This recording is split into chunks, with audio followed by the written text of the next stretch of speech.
वाह रिंकी वाह।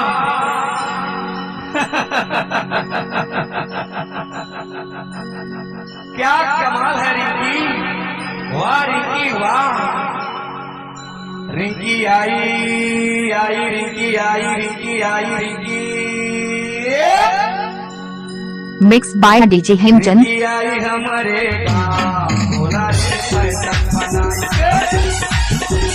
रिंकी आई हमारे गाँव, भोला रे फैशन बनाई के। फैशन बनाई के, फैशन बनाई के, फैशन बनाई के, फैशन बनाई के। रिंकी आई हमारे गाँव, भोला रे फैशन बनाई के। रिंकी आई हमारे गाँव, भोला रे फैशन बनाई के। डीजे हेमचंद माया वाले। पटेल साउंड पत्रापाली।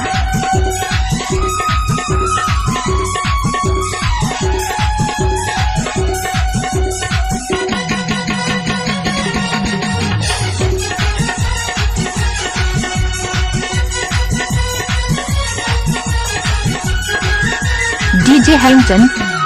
मोरे कटाई रोड माँ, मीठी मीठी बात बोले फोन माँ।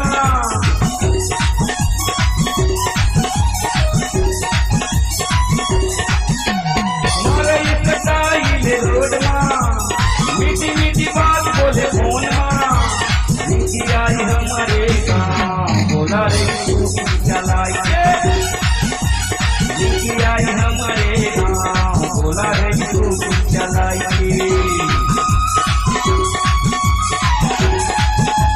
पटेल साउंड पत्रापाली।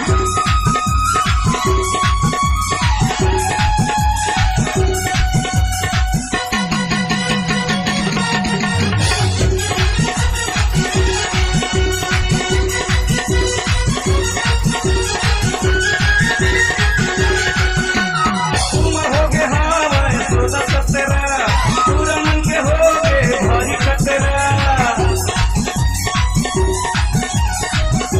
इलाका जिसका भी होगा हेमचंद यादव का होगा। उम्र हो गए हमारे 16-17, पूरा मन के हो गए भारी खतरा।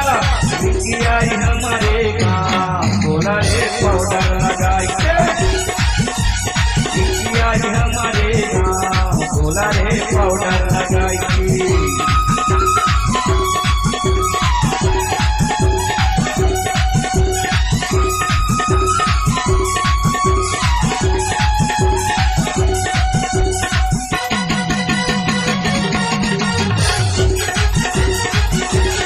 पटेल साउंड पत्रापाली।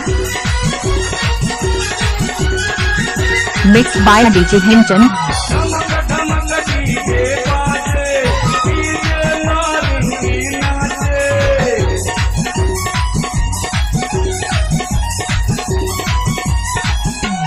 धमक धमक डीजे बाजे, डीजे नारी नाचे। रिंकी आई हमारे गाँव, भोला रे पाउडर लगाई के। रिंकी आई हमारे गाँव, भोला रे फैशन बनाई के।